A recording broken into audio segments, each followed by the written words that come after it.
এটা 2022 সালের 15 আগস্ট জাতীয় শোক দিবসের একটি চিত্র।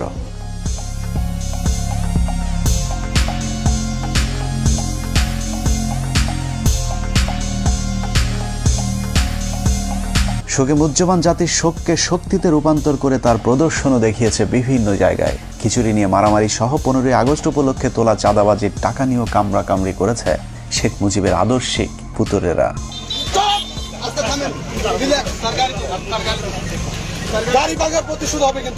গরু আর কিপি দেয় অনেকেই দেখছে। এই যে আমার এই দেখেন জামাজামাত ছেড়ছে এবং এখানে একটা বাড়ি করছে যা মনে করেন দেখানোর মতো না। মানে এরকম ঘটনা সারা বিশ্বে বাংলাদেশের আওয়ামী লীগ দল ক্ষমতায় থাকছে।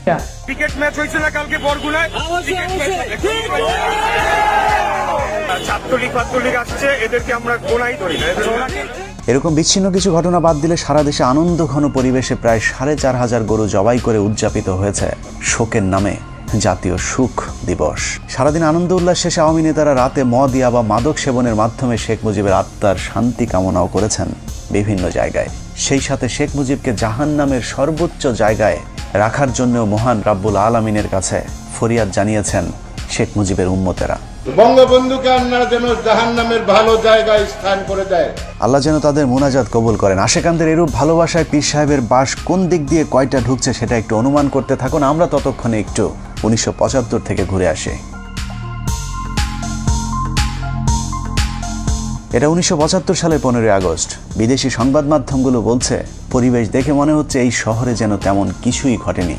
And this is how Dhaka looks today.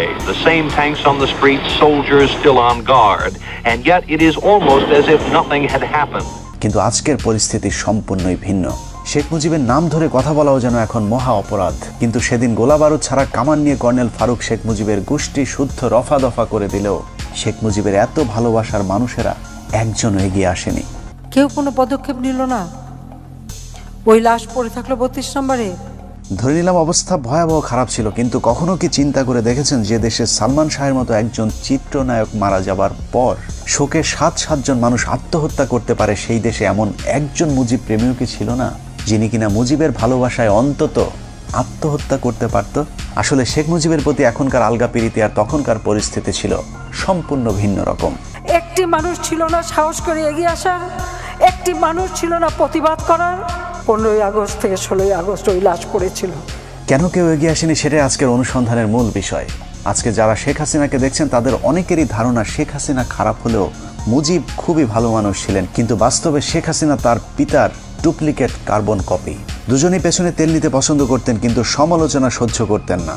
এই যে নতুন সিস্টেমে যাচ্ছি আমি। হাসিনার মতো শেখ মুজিবুর দুর্নীতিবাজ, তেলবাজার, চোর বাটপার নেতাদের কাছে রেখে যোগ্যতা সম্পূর্ণ সৎ মানুষগুলোকে সরিয়ে দিয়ে নিজের বিপদ নিজেই ডেকে এনেছিলেন। মেজর ডালিম বলছি, শেখ মুজিব ও তার খুনি দুর্নীতিবাজ সরকারকে উৎখাত করা হইয়াছে। এ বিষয়ে সাংবিধানিক আইন ও রাজনীতি বাংলাদেশ প্রসঙ্গ বইয়ের 52 নম্বর পৃষ্ঠায় বলা হয়েছে, স্বাধীনতা পূর্ব মুজিব আর প্রধানমন্ত্রী হিসাবে মুজিবের মধ্যে রয়েছে আকাশ পাতাল পার্থক্য। বঙ্গবন্ধু হিসাবে মুজিব ছিলেন চমৎকার, কিন্তু প্রধানমন্ত্রী হিসাবে অত্যন্ত দুর্বল।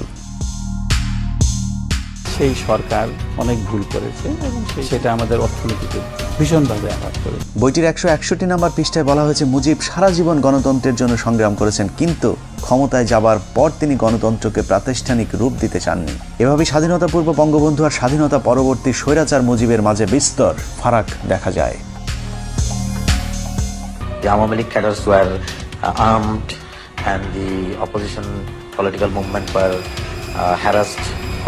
শেখ মুজিব প্রসঙ্গে সেক্টর কমান্ডার মেজর জলিল তার অরক্ষিত স্বাধীনতায় পরাধীনতা বইয়ের 35 নম্বর পৃষ্ঠায় লিখেছেন, মুক্তিযুদ্ধের জনক হিসেবে পরিচিত মুজিব মুক্তিযুদ্ধের চেতনায় পুরোপুরি বিশ্বাসী ছিলেন না বলেই মুক্তিযুদ্ধের পর তার মধ্যে পরিলক্ষিত হয় মারাত্মক দ্বন্দ্ব আর অস্থিরতা, যে কারণে তিনি কখনো রাষ্ট্রপতি আবার কখনো প্রধানমন্ত্রী হয়েছেন।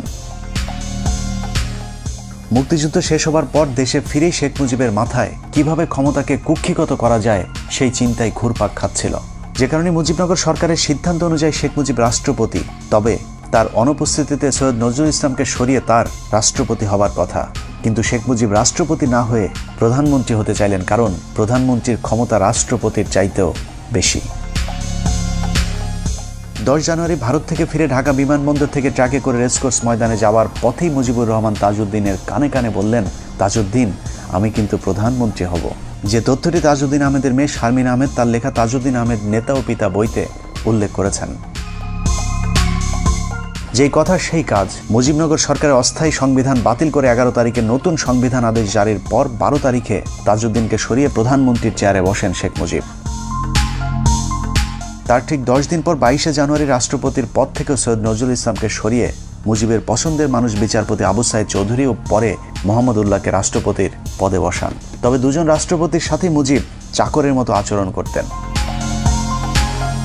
সংবিধান, সাংবিধানিক আইন ও রাজনীতি বাংলাদেশ প্রসঙ্গ বইয়ের 47 নম্বর পৃষ্ঠায় বলা হয়েছে, 72 থেকে 75 শেখ মুজিব প্রধানমন্ত্রী থাকাকালীন দুজন রাষ্ট্রপতির একজনকেও তিনি পাত্তা দিতেন না। মুজিবের অগণতান্ত্রিক ও অসাংবিধানিক কাজের বিরুদ্ধে কথা বলার সাহস ছিল না তাদের। একই পৃষ্ঠায় বলা হয়েছে, মুজিব আর ক্যাবিনেট সদস্যদের সম্পর্ক ছিল প্রভু আর ভিত্তের মতো। ক্ষমতা পেয়ে বদলে যাওয়া মুজিবের একনায়কতন্ত্রের বিরুদ্ধে যে যখন প্রতিবাদ করেছে তাকেই তিনি তখন শায়েস্তা করেছেন। স্বাধীনতার দলিলপত্রের প্রথম খণ্ডে শেখ মুজিবের মাস্তানির এক ভয়ঙ্কর বর্ণনা তুলে ধরা হয়েছে, যেখানে বলা হয়েছে 1972 সালের 11 এপ্রিল কে ওবায়দুর রহমান সংসদে বলেন, এই পরিষদ যদি সার্বভৌম না হয় তাহলে মন্ত্রিসভার ক্ষমতার উৎস কোথায়? মাননীয় স্পিকার, আমার দাবি অবিলম্বে এই গণপরিষদকে স্বাধীন বাংলাদেশের পার্লামেন্ট হিসেবে ঘোষণা করা হোক। কথা বলার সময় তাকে বারবার থামিয়ে দিচ্ছিলেন মুজিবের তেলবাজ স্পিকার আব্দুল মালেক উকিল। স্পিকার কোনোভাবেই কে ওবায়দুরকে থামাতে না পারলে শেখ মুজিব স্পিকারকে বলেন, মেম্বারদের একটা বিষয়ে হুঁশিয়ার করতে চাই, স্পিকার যখন কথা বলেন তখন আর কারো কোনো কথা বলার অধিকার নাই, বললে তাকে পরিষদ থেকে বের করে দিতে পারেন। অথচ সংসদের ভেতরে স্পিকারকে প্রধানমন্ত্রীর এ ধরনের আদেশ নির্দেশ সম্পূর্ণভাবে বেআইনি। শেখ মুজিবের স্বৈরতন্ত্রের বিরুদ্ধে আরও অনেকেই কথা বলা শুরু করলে বিক্ষুব্ধ গণপরিষদ সদস্যদের শায়েস্তা করবার জন্য শেখ মুজিব ভয়ঙ্কর এক অদ্ভুত আইন তৈরি করেন, যার নাম গণপরিষদ সদস্য পদ বাতিল আদেশ। জনগণের দ্বারা নির্বাচিত প্রতিনিধিদের বিরুদ্ধে এ ধরনের আইন আজও পর্যন্ত পৃথিবীতে বিরল। এই আইনের মাধ্যমে শেখ মুজিব যখন যাকে ইচ্ছে হয়েছে গণপরিষদ সদস্যের পদ থেকে বহিষ্কার করেছেন। আইনটি পাশের মাত্র 3 মাসের মধ্যে 46 জন এমপিকে বরখাস্ত করেন একনায়ক মুজিব।